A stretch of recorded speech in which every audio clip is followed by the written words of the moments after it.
આગળ આવે છે ધ્રુવ ઘાટ, સાક્ષી ગોપાલ, બુદ્ધ તીર્થ, મોક્ષ તીર્થ, ભારદ્વાજ ઋષિ, શ્રી વશિષ્ઠ મુનિના દર્શન છે. આગળ સપ્તર્ષિ ટીલો, ગાર્ગેય ઘાટ, સારંગ ઘાટ, ચક્રતીર્થ ઘાટ, રાવણ ટીલો. રાવણે અહીં તપ કરીને બ્રહ્માજીનું વરદાન મેળવેલું. આગળ બલિરાજા, શુક્રાચાર્ય, શ્રી વામનજીના દર્શન છે. આગળ કંસનો સભા મંડપ રંગભૂમિ છે. મેં હમણાં વાત કરી ને, કંસ સભા સ્થાનમાં શ્રી કૃષ્ણે કંસને મારેલો. હવે આગળ કાલે બોલો વલ્લભા. પ્રાય અત્યારે બધું ધીમે ધીમે તિરોહિત થાય છે.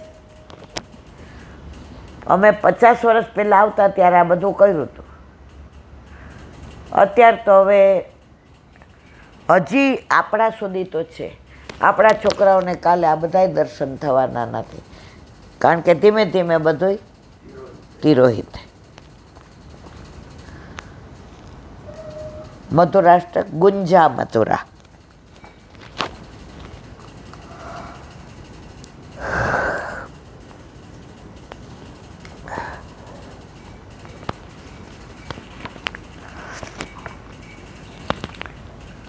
અત્યારે અનુસંધાન ગુંજા મથુરામાં ગુંજાવનમાંથી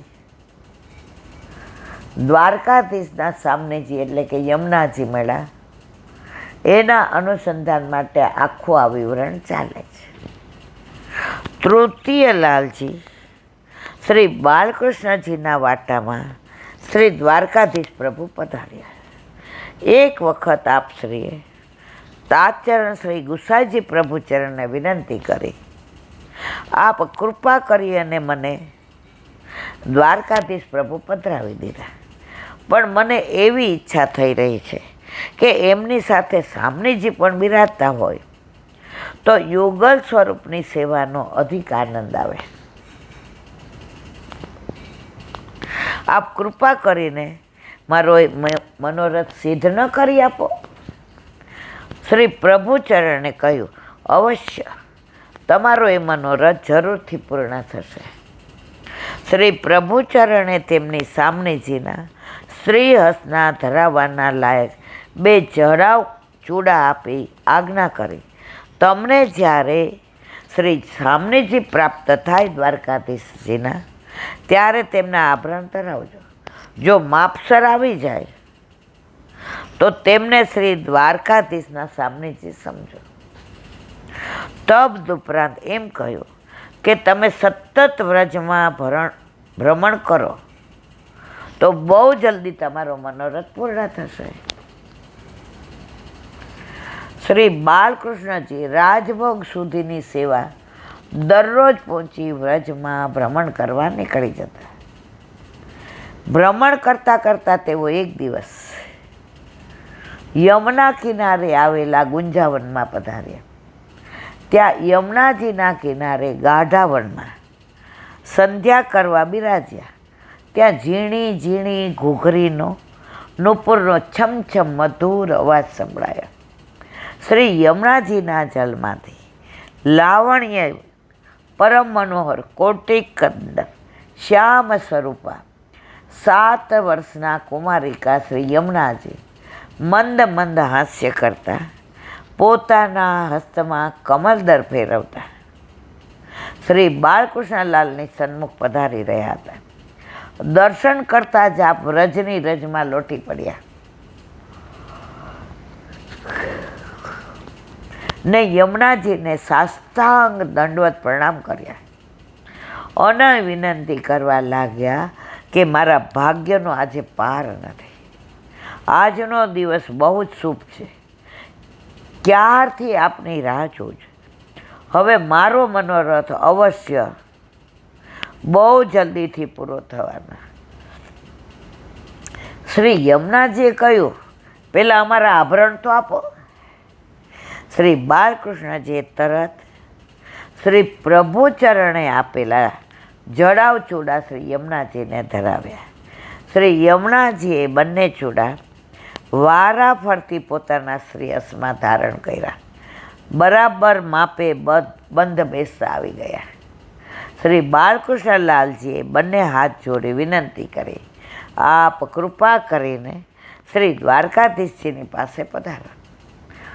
શ્રી યમુનાજીએ કહ્યું, અમારી ઈચ્છા પણ તમારા ગૃહે પ્રભુ પાસે પધારવાની છે.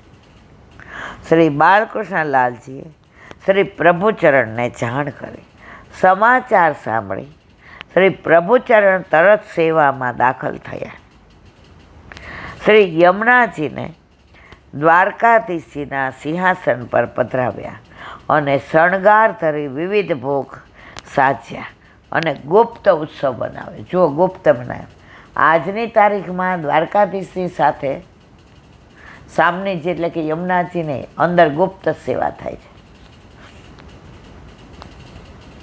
શ્રી ગુસાઈજીએ બાલકૃષ્ણલાલજીને આજ્ઞા કરી, શ્રી સ્વામીજીની સેવા ગુપ્ત રીતે કરજો. રસમય લીલાનું ગૂઢ સ્વરૂપ છે, જેથી ગુપ્ત રાખજો. આજે પણ કાંકરોલીમાં શ્રી દ્વારકાધીશના શ્રી સ્વામીજીની સેવા ગુપ્ત રીતે જ થાય છે. એમના દર્શનનો લાભ કોઈને મળતો નથી. આ લેખ નખલાણ રમેશભાઈએ કાંકરોલી નરેશ પૂજ્યપાદ શ્રી સરકારશ્રીને અનેક વખત વિનંતી કરવા છતાં હજી દર્શનનો લાભ મળ્યો નથી. આ સાથે માં યમુનાજીના સ્વરૂપનું વર્ણન કરેલ છે. એને વિરામ આપ્યો. હવે આગળ આવશે કાલે માલા મધુરા.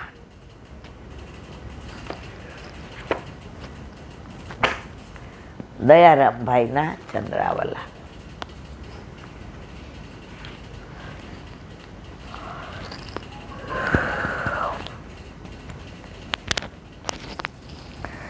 પંચોતેરમું. કાલે આપણે ખસનો દાખલો લીધો હતો કે સંસાર કેવો છે કે કોઈને ખસ થઈ હોય, એવી મીઠી ખજવાળ આવે, એવું ખજવાળ, એવી મજા આવે, ચામડી ઉતેડાઈ જાય, અને પછી એ ખજવાળ બંધ થાય તો સગડીનો અગ્નિ લાગે એવી બળતરા થાય, સહન ન થાય. તો સંસાર મીઠો લાગે ખસ જેવો, પછી વ્યથાઓ આવે એટલે બળબળતી અગ્નિ જેવો લાગે. હવે બીજું, તેવી જ રીતે જીવને સંસાર સુખમાં જ આનંદ આવે છે, તેમાં જે મગ્ન રહે છે. પરંતુ જ્યારે સમજ આવે ત્યારે સુખ નહીં પણ દુઃખ જ હતું એવી પ્રતીતિ થાય છે. ભગવત ભક્તને ભક્તિ કરવામાં પ્રારંભમાં થોડી તકલીફ પડે, ત્યારે તે પ્રભુને પ્યારા બની જાય. તે સુખ થયું. પ્રારંભે દુઃખ, પરંતુ હરિ સેવતા કદાચ દુઃખનો સામનો કરવો પડે તો પણ તે અમૃત સમાન જાણો. ઠાકોરજી પધરાવી તો કેટલાય આપણને સમજાવવા આવે. આ સત્સંગ કરવા જાય તો કેટલા પાછળથી બોલતા હોય, મોટી ભક્તાણી આમ તેમ. એ તો આવા તેવા છે. આ બધો સામનો આપણે નથી કરતા. આપણા ઘરે આપણા માથે બિરાજતા આપણા ઠાકોરજી કરે છે, એટલે આપણે ચિંતા કરવાની જરૂર નથી.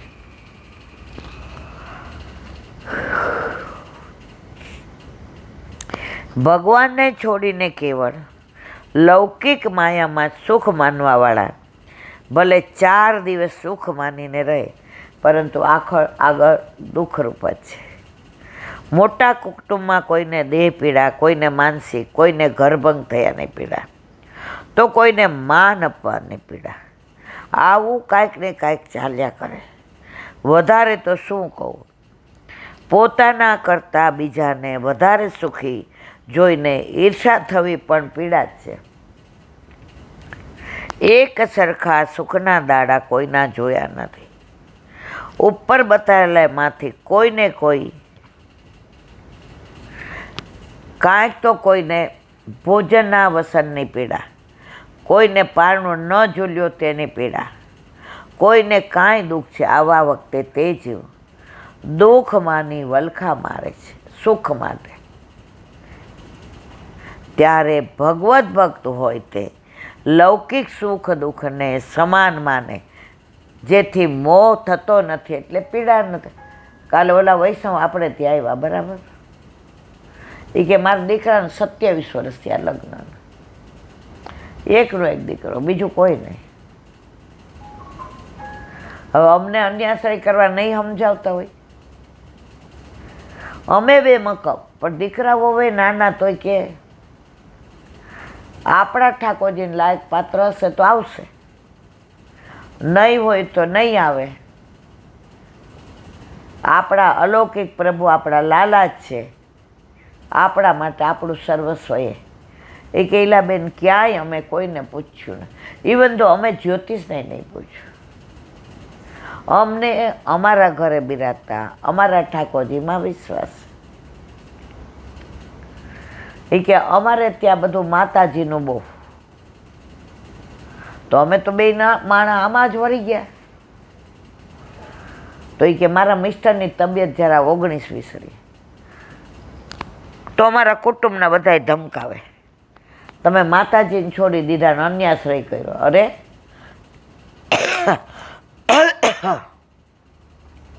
તમે નિવેદ નથી કરતા એટલે તમારી તબિયત આવે. એ બેન કે અમે એટલું જ કીધું, કર્મની પીડા તો બધાએ ભોગવવી પડે, એમાં કોઈ પોતાના માથે ના લે. આજે 2 પગે ઓપરેશન કરાયું, તમે ગમે એટલો પ્રેમ કરતા હો આ પીડા લઈ શકો. આપણા કર્મની પીડા આપણે જ ભોગવવી પડે. આપણા બદલે કોઈનું, આપણે ઉછીના પૈસા લીધા હોય તો કોઈક આપણા બદલે દે, પણ કર્મની પીડા તો જો બધાય સરનામું ભૂલી જાય, આપણા કર્મ આપણું સરનામું ક્યારેય ભૂલતા નથી. હમણાં જ વાંચ્યું હતું, કોઈ આપણા ઘરે આવે ને એમ કે ભૂખ લાગી છે, જે હોય તે આપો, પાછો ન કાઢવો. ભગવાન ડાયરેક્ટ આવે નહીં, એટલે ભગવાને આપણું સરનામું આપ્યું. આપણા ઉપર ભગવાન વિશ્વાસ છે, તો ભગવાનનો વિશ્વાસ આપણે તોડવો. જે પણ મળ યથાશક્તિ. ભણતા ત્યારે એક પાઠ હતો, વૈશાખની બપોર કે કવિતા. ઓલો 2-3 દિનનો ભૂખ્યો ભિખારી શેઠના બંગલા પાસે ઊભો રહ્યો, કાંઈક આપો નામ. એ કે આગળ જા, કોઈ નથી, કાંઈ વૈધું નથી. તો સામે ઝાડવા નીચે 3 મજૂરો રોટલી ને ડુંગળી ખાતા હતા. એટલે હજી એણે ખોયલું, પેલા આવું બધા લંચ બોક્સ ને એવું નહોતું, કપડાં બાંધીને લઈ આવે એટલે હુકાઈ ન જાય. અને ડુંગળી આમ મારે એટલે ચપ્પુની જરૂર ન પડે, ફોતરા કાઢીને ડુંગળીને રોટલો, એટલે એ લોકો માંદા ન પડે. અત્યારે પડીકા ને આ બધા જંક ફૂડે તો પશ્ચિમનું અનુકરણ કરીને આપણી સંસ્કૃતિને દઈ નાખે. એણે બોલાવ્યું, એ આઈ આવ, આઈ આવ. ઓલો વિચારે આ લોકો બિચારા આવે. એ કે ના ભાઈ આગળ. એ કે ના આવા તડકાનો આગળ ન જાઓ, આવતો રહે અહીંયા. 3 પાસે 4 રોટલી હતી. 3 એક રોટલી આને આપી દીધી, 3 થઈ ગઈ. અને 3 થોડી થોડી ડુંગળી કાઢી અને આને આપી. એ કે હાલ. ઓલાએ ઓડકાર ખાધો, મને ઠાર્યા ને એવું ભગવાન તમને ઠારે.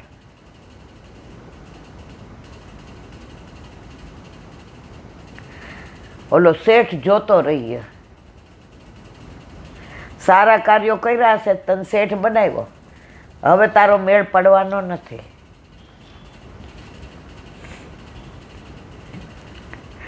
જીવ અજ્ઞાનતાથી ભર્યો છે, તે સુખને માટે દોડાદોડી કરે છે.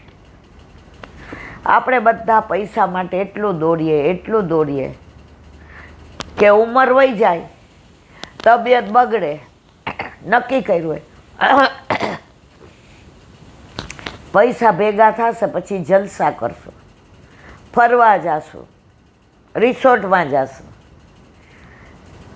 એટલી દોડાદોડી કરીને બહારનું ખાધું હોય, શરીરે જવાબ આપી દીધો,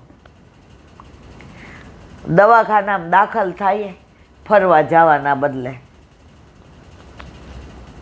મનની મનમાં રહી જાય.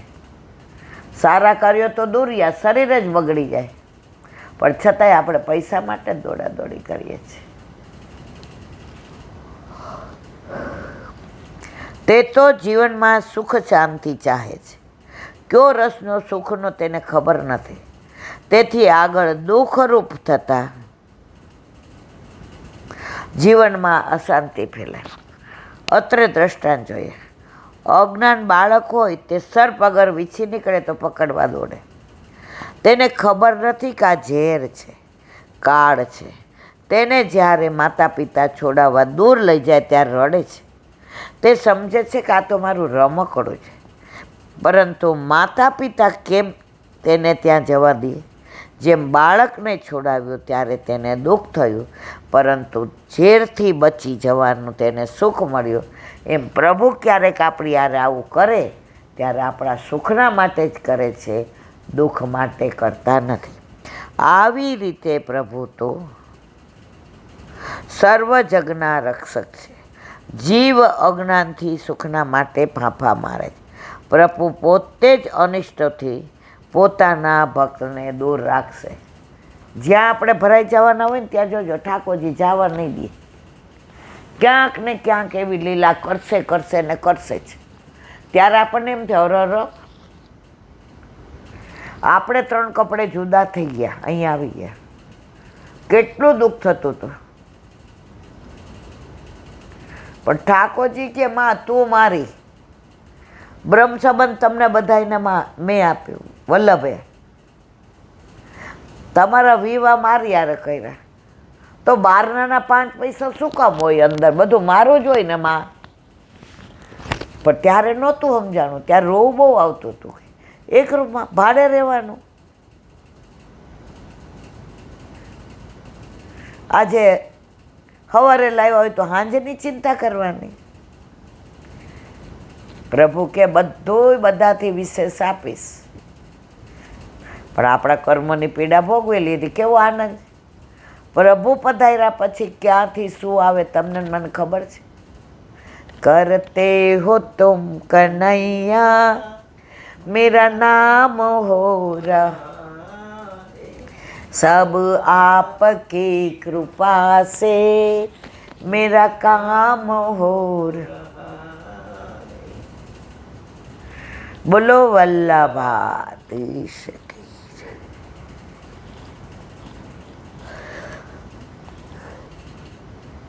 વલ્લભાધીશ.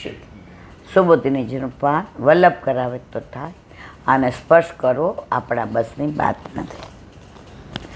પ્રેમ જેવું કાંઈ પણ ઉત્તમ મુખ્ય સાધન લોકમાં નથી. પ્રેમથી જ બધા વશ થાય. ભગવાનની પ્રાપ્તિ કરવાનું ઉત્તમ મુખ્ય સાધન પ્રેમ. એટલે વલ્લભે 9ધા ભક્તિ ભાગવતમાં, પણ 10મી મારા વલ્લભે પ્રેમ લક્ષણા ભક્તિ આપી. પુષ્ટિ માર્ગમાં પ્રેમ જ મુખ્ય પાયો છે. અને ભગવાન ઉપર પ્રેમ ઉત્પન્ન કરનારું ઉત્તમ મુખ્ય સાધન શ્રીમદ ભાગવત છે. રુચિ વગેરે કારણોથી પ્રેમ ઉત્પન્ન થયેલો હોય તો દોષ જોવામાં આવે ત્યારે તે જતો રહે છે. અને શાસ્ત્રનું જ્ઞાન ન હોય તો લૌકિક દ્રષ્ટિથી દોષ જોવામાં આવે છે. તેથી સર્વશાસ્ત્રોની જેમાં નિર્ણય કરવામાં આવેલ છે તેવું ભગવાનનું સર્વ મહાત્મા જણાવનારું શ્રીમદ ભાગવત જ ભગવાન ઉપર પ્રેમ કરાવો. તમે ભાગવત વાંચો, સમજો, વિચારો, માણો, જાણો, મહાત્મા સમજો તો તમને પ્રભુ પર પ્રેમ થયા વિના રહીને આજે 70-75 વર્ષના આપણે થયા. ગમે ત્યાં ભાગવતજી હોય આપણે પણ પુષ્ટિ માર્ગીય હોવું જોઈએ. જો અન્ય માર્ગે વાંચતા હોય ને તો એ જુદી રીતનું કહે છે. આપણા વલ્લભે જે આપ્યું છે, હવે એક નાનો જ દાખલો આપો. એકવાર અમે ક્યાંક ગયા હતા, તમે નહોતા, તો ત્યાં ભાગવત વંચાતું હતું અને અમે રિક્ષાની રાહ જોતા હતા. ત્યારે આવું કાંઈ નહોતું, આ ઉબર ને આન તેન બધું, તો લગભગ 40 વર્ષ પહેલાંનું. એટલે માઇક તો હોય બધે, એટલે હું નજીક ગઈ. તો એમાં શાસ્ત્રીજી બોલતા હતા, પ્રમાણ ત્રણ, ગીતા, ઉપનિષદ અને બ્રહ્મસૂત્ર. મને એમ કે હમણાં ચોથું બોલશે, કારણ કે આપણે તો વલ્લભની રીતે જ વાંચ્યું છે, સમજ્યા છીએ, સુબોધી. ભલે ત્યારે 40 વર્ષ પહેલાં એ સમજણ નહોતી, પણ ઘરમાં ભાગવત વંચાતું. 84-252 ને શિક્ષાપત્ર. તો એણે પ્રમાણ 3ની જ વાત કરી. પછી રિક્ષામાં બેઠા, મારી સાથે હતા એ લોકોએ તો ભાગ્ય હજી બધા એવું સાંભળતા ન. મનમાં ના, વલ્લભે પ્રમાણ ચતુષ્ટયી આપી છે, ગીતા, ઉપનિષદ, બ્રહ્મસૂત્રો ને ભાગવત. ત્યારે લેન્ડલાઇન હતા, આવું નહોતું. પછી ગયા તો ઓલા શાસ્ત્રીજી હતા એ પુષ્ટિ માર્ગે. તો મેં કીધું આજે અમે આવી રીતે સાંભળ્યું ને રિક્ષાનું, તો મને કે બેના એ કે વલ્લભે જે આપ્યું છે ને એ જ આપણે સાંભળવાનું. જો એ નર હોવો જોઈએ, એ બ્રહ્મ સંબંધી હોવો જોઈએ, એ ભાગવતનો જાણકાર હોવો જોઈએ, તો જ આપણે સાંભળવાનું. ત્યાં સુધી મને એવી, જો કે ટાઈમે નહોતો મળતો. 40 વર્ષ પહેલાં તો આપણે 30ના હોઈએ, નાના હોઈએ, ઘર વર, છોકરા, પૈસાની તકલીફ. પણ ત્યારે મને એ ખબર પડી કે આપણે વલ્લભની વાણી જે કહેતા હોય એ જ સંભળાય. નહીં તો જેમ આવું હળીએ ચડી વિધામાં કે પ્રમાણ તય કે પ્રમાણ ચતુષ્ટયી, તો ત્યાર પછી કોઈ દિવસ મને યાદ નથી. આપણા ગુજરાત વિદ્યાપીઠમાં એક નામ ન દેવાય એમની કથા હતી. તો ત્યારે હું નવજીવન પોસ્ટ ઓફિસમાં હતી, એટલે અમારે ઓલા આગળના પાસ આવ્યા હતા. એટલે બધાએ મને કીધું કે તમારે મેં પછી આ દર્શન કરવા જાય એટલે ભગવદીઓ ઘણા. એટલે મેં કીધું આમનું આવ્યું છે ને કથા, મારી પાસે પાસ આવ્યા. મને કે આપણે ન જવાય. મેં કીધું કેમ? આટલી વ્યવસ્થા ને આટલી બધી ગીર્દીને. એ કે બેન, આપણા વલ્લભે કીધું હોય ને, એ બ્રહ્મ સંબંધી હોવો જોઈએ, ભાગવતનો જાણકાર હોવો જોઈએ. આપણે બધું ગમે ના સંભળાય. મને બરાબર યાદ છે, મેં પાસ પાછા આપી દીધા. એ જો અન્ય માર્ગીઓનો ન સાંભળો તો અત્યારે એકનિષ્ઠ છીએ. અત્યારે વલ્લભની વાણીમાં જ રસ છે, બીજામાં રસ નથી. બધું ભેગું કરો ને, જે બધાય ના થાય ને કોઈ નાય ન હોય.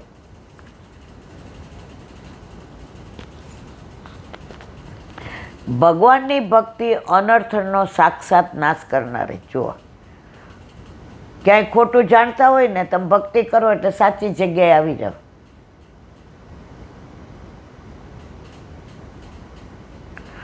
એમ જાણનાર વ્યાસ શ્રીમદ ભાગવત રૂપ શાસ્ત્રોનો સાર છે, જેનું શ્રવણ કરવાથી પુરુષને શોક, મોહ અને ઘડપણનો નાશ કરનારી પરમ પુરુષ શ્રી કૃષ્ણમાં ભક્તિ ઉત્પન્ન થાય છે.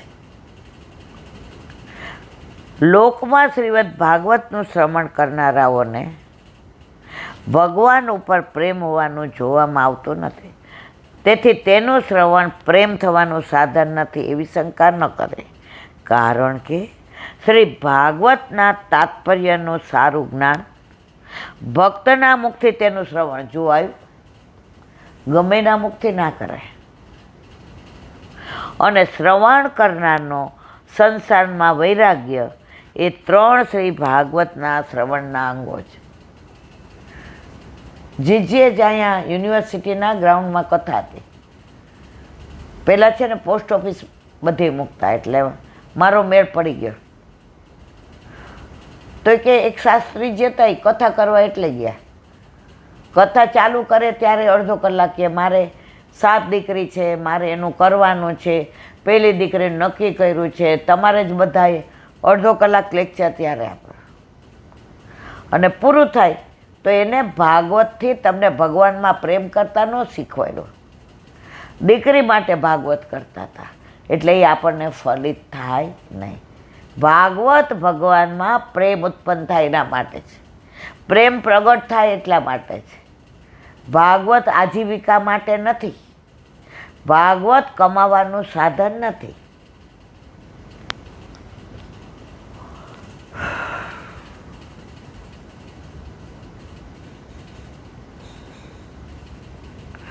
તેથી પોતાનો અધિકાર જોઈ શ્રી ભાગવતનો અભિપ્રાય સમજી ભક્તના મુખથી તેનું શ્રવણ કરવામાં આવે તો માત્ર એક જ વાર શ્રવણ કરવાથી શ્રી કૃષ્ણમાં પ્રેમ થાય એ નક્કી જ છે.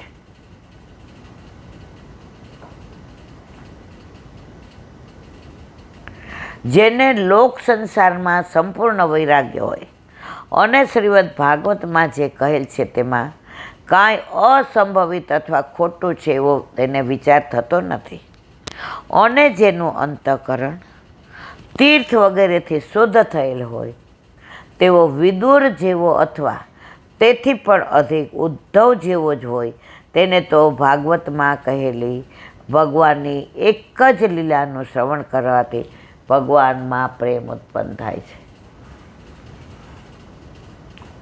તો પછી આખા ભાગવતનું શ્રવણ કરે તો તેને પ્રેમ થાય એમાં શંકા ખરી, પણ આપણને કેમ નથી થતો?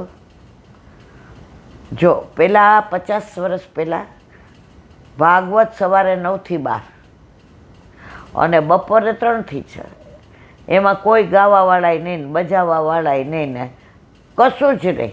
અમે સાંભળેલું છે. આપણે લાલ બહાદુર શાસ્ત્રી મેદાન હતી ને ત્યાં બહુ જ ભાગવત થતું હતું.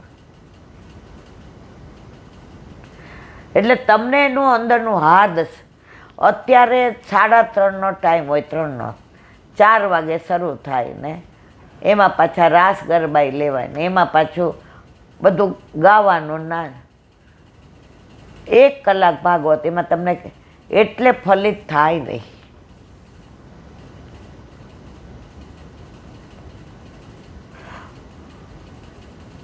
તેથી મુખ્ય અધિકાર પ્રાપ્ત થવામાં કોઈ પણ સંદેહ નથી.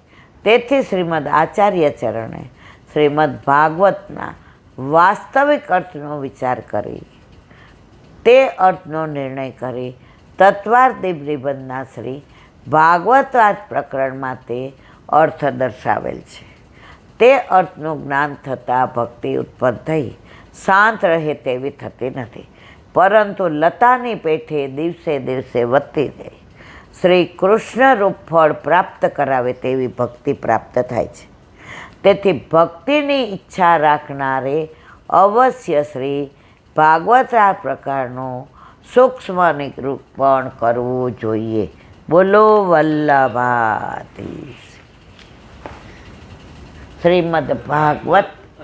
दंडवत प्रणाम करूं. चंद्र सरोवर पे सूरदास जी के द्वार पे मेरा दंडवत प्रणाम. सुरभि कुंड पे परमानंद दास जी के द्वार पे मेरा दंडवत प्रणाम. जमुनावता पे संकर्षण कुंड पे कुंभन दास जी के द्वार पे मेरा दंडवत प्रणाम. बिरछू कुंड पे कृष्णदास जी के द्वार पे मेरा दंडवत प्रणाम. कदम खंडी पे गोविंद स्वामी के द्वार पे मेरा दंडवत प्रणाम. अप्सरा कुंड पे चित्त स्वामी के द्वार पे मेरा दंडवत प्रणाम. मानसी गंगा पे नंददास जी के द्वार पे मेरा दंडवत प्रणाम.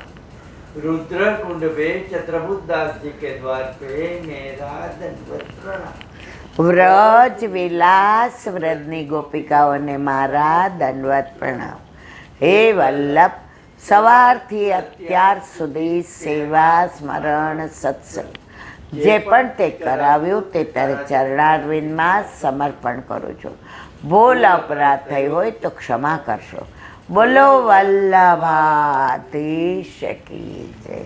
દ્રઢ ચરણ કેરો ભરોસો દ્રઢ ચરણ કેરો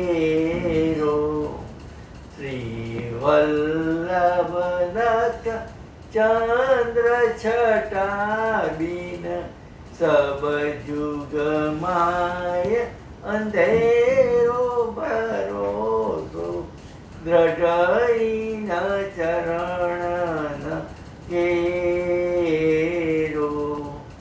साधन और नहीं कली में क्या सोया निवेरो सूर का कहे त्रिविध आंधरो बिना मूल को चेरो भरोसो દ્રઢ ચરણ દ્રઢ ચરણ દ્રઢ ચરણ કેરો. શ્રી વાધીશ કી જય.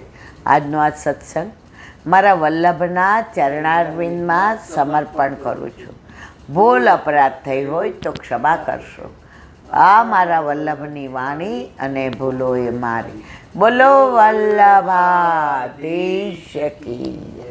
ગૌ માતા કી જય. ગૌ માતા કી જય. ગૌ માતા કી જય. બધાય વૈષ્ણવને જા કરી જય શ્રી કૃષ્ણ. જય શ્રી કૃષ્ણ.